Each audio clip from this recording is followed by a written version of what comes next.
Iron Riddle sent over a story.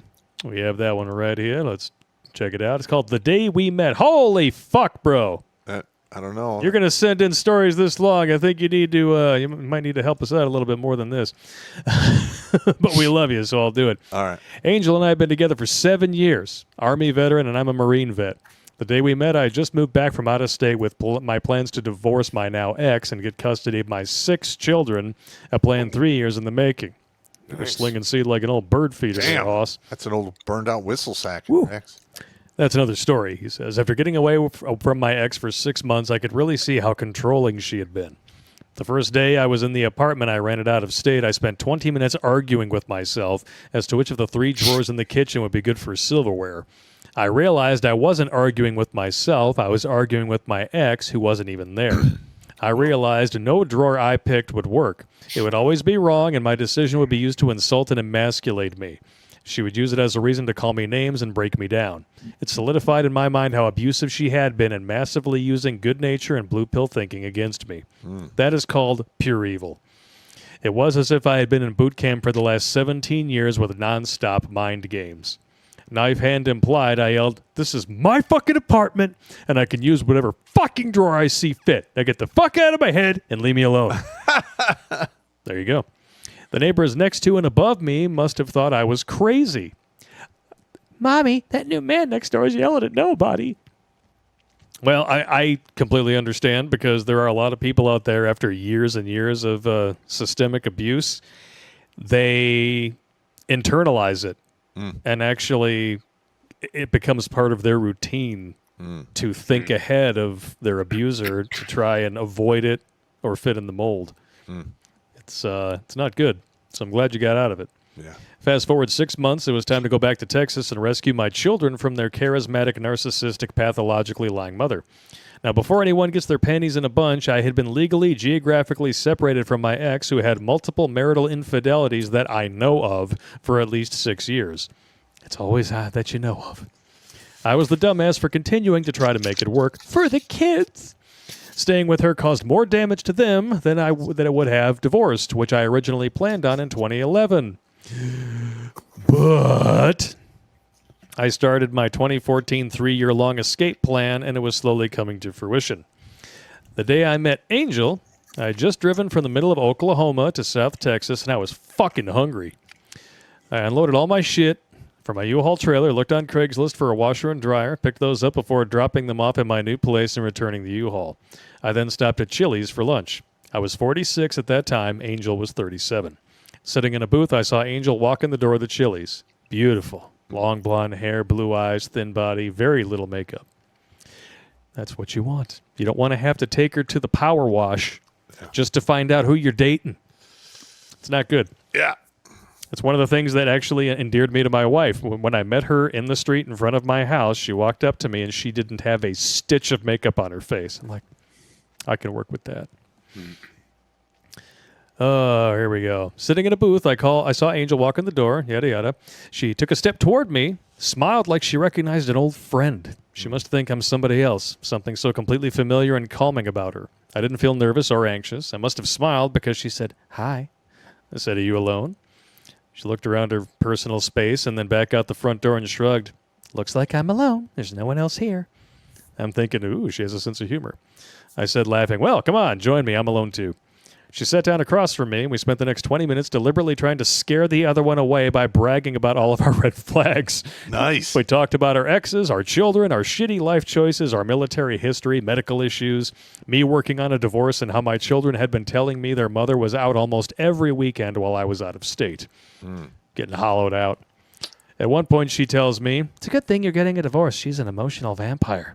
I said, "A what?" "An emotional vampire. You never heard one before?" No, do explain." "These are the people who only take from a relationship and don't give anything back unless there is some sort of benefit. But then there are strings attached and you owe them. And that debt is never paid in full. They keep score on what and who owes them something, and yet they never owe anyone anything. They're an emotional drain on your soul and your overall well-being. My mother is one of those." "And you're not like your mother?" "Oh, fuck no, she's a cunt."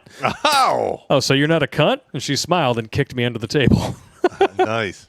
I've been on many first dates and several repeat dates. I'd been rejected for being a blue pill pussy, and I had done some rejecting from those who only seemed to be interested in what I could give. Yes, Blake, I dodged a horse chick. Nice. Good for you. Because they like to kick. I left 2 plates spinning in Oklahoma that crashed to the floor when I left. Don't do long-distance relationships, dudes. No. But what I'm trying to say here is that I was not on a relationship rebound or in need of a slump buster. Well, that's good. I had barely begun my red pill road at this time in my life. Sitting there with Angel, I started to realize she was not just a plate to spin. She only seemed interested in building me up and adding to me. I was cautious of her potentially love-bombing me, but she didn't seem to want anything in return. She was already adding to my masculine energy. This woman was either real or really good at faking it.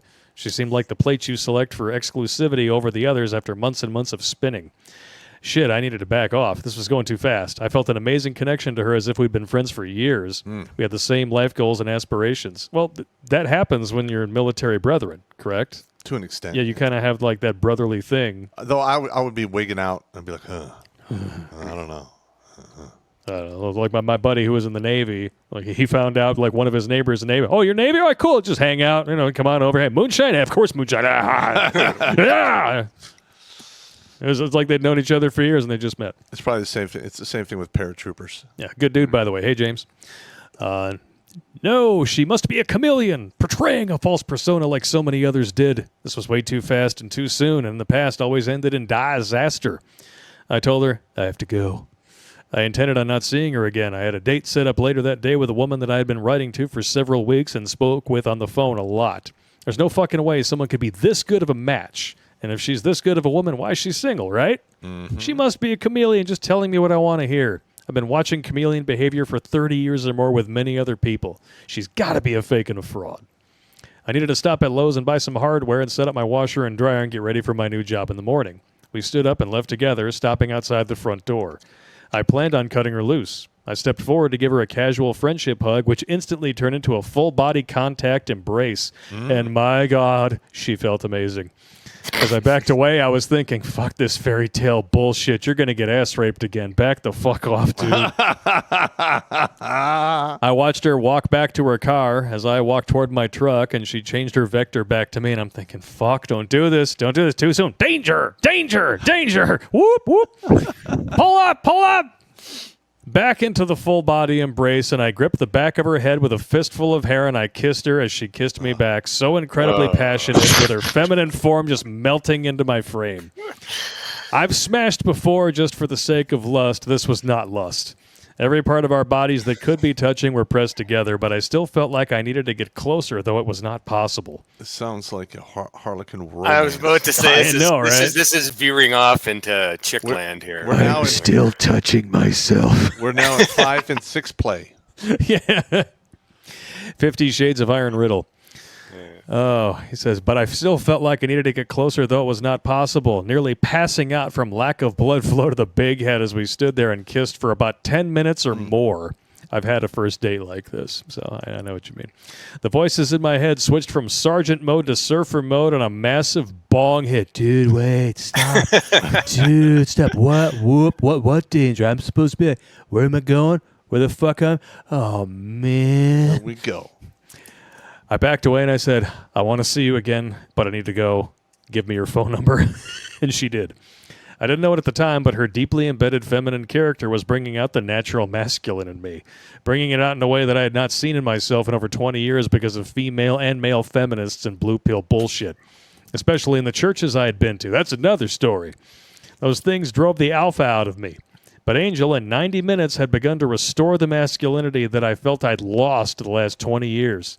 I liked it a lot, and again, she didn't seem that she wanted anything from me. I looked at myself in the rearview mirror when I got in my truck, knife hand again. You're out of your fucking mind, jarhead, fuck off and get your shit together, dumbass. Yeah? I am in no way recommending this sort of behavior. Y'all for what I was about to do next is the following behavior has gotten me and most of you into some deep shit in the past. As I was driving to Lowe's, I said, fuck it all. Everything in my being ached to have her in my frame, and it was not for the lust of it.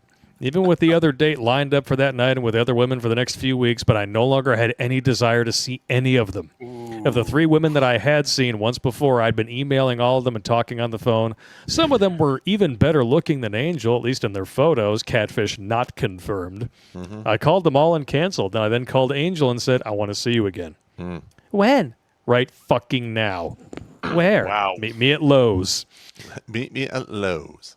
You're going to sit on the washer and turn it on for a spin? You're going to take it for a spin cycle? You're going to pound that shit dry? As Lowe's, as I'm picking out my washer dryer hardware, she says, I'll be right back. This is one of my favorite stores. And off she goes on her own. I thought, wow, how refreshing. She's not just going to hover over me and cling to me and make sure I don't flirt with other women, look at other women, or give me shit about other women, checking me out, and then blame me for it.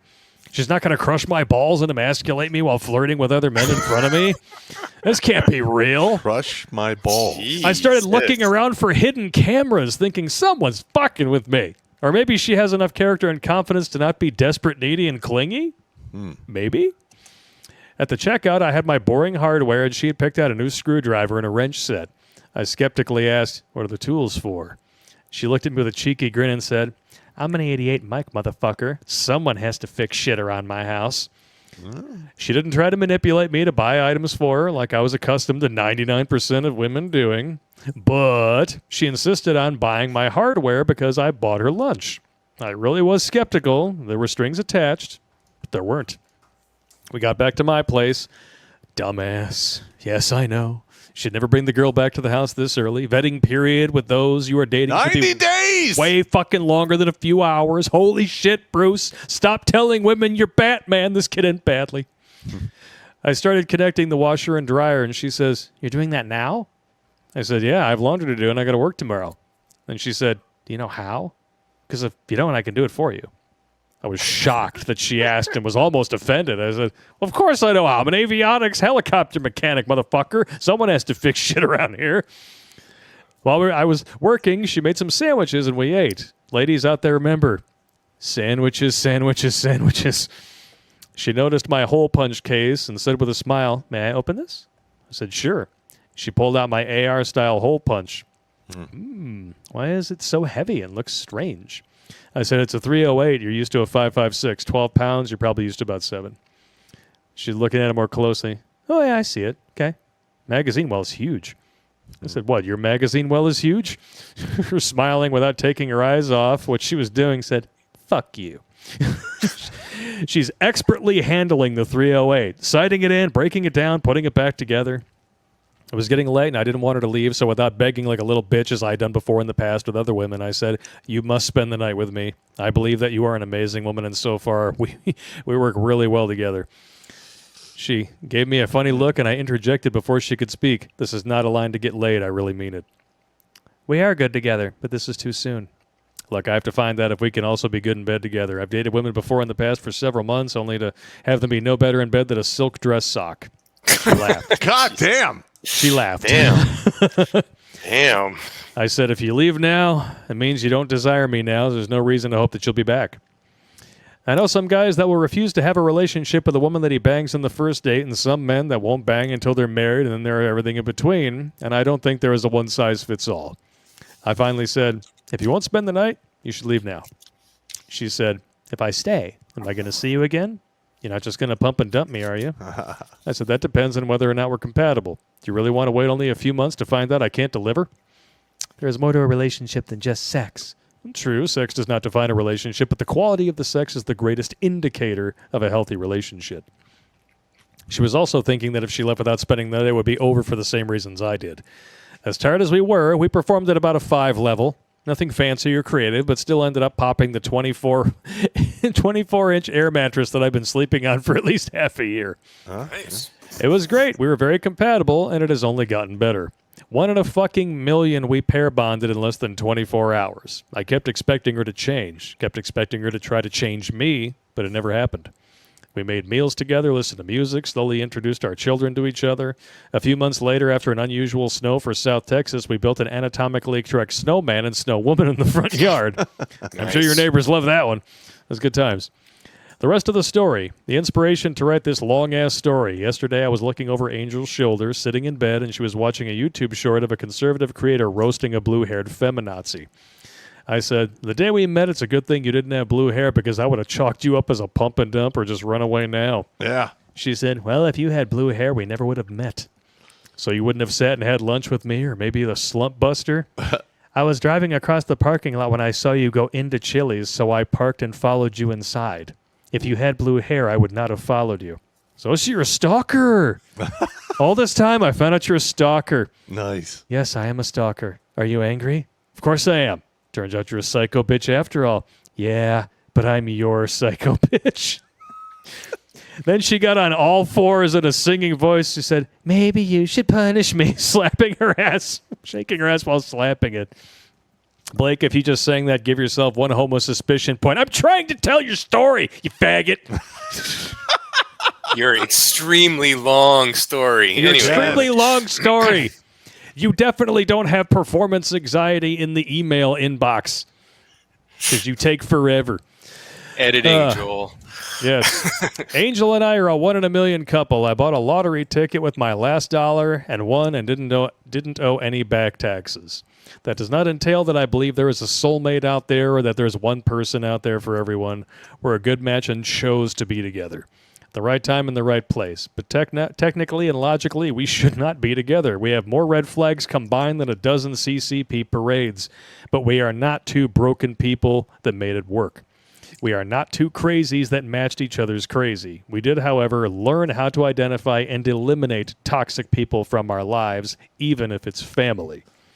You won't be surprised to hear that Angel had a strong, respectful relationship with her father before he passed, which is another story. Angel's 9 years younger than me, but her father is 10 years older than my father. Her father was born in 1936, called the Silent Generation. He was a Vietnam War Army vet, and I wished I had known him. The two of them spent a lot of time together. He taught her how to use various wireless long-distance and hole punches.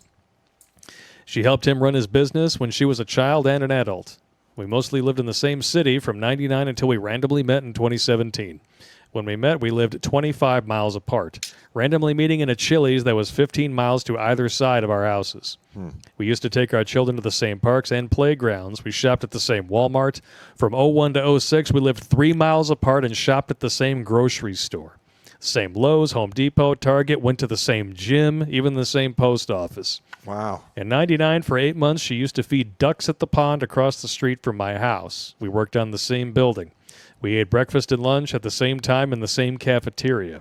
I was 28, she was 19. We didn't have children nor any exes. Though our paths crossed 1,000 times, I will never know why we didn't meet sooner. People tell me, well, you're now different people, or it wouldn't have worked. I call bullshit. Your core personality is established by the time you're 3 years old. But if Angel and I had met in '99, we wouldn't have had our experience dealing with toxic people. She would not be finishing up her master's in counseling and getting her license with a focus on veterans, PTSD, and men's mental health. If we had met sooner, I would not be number 451 and I would not be part of the regiment.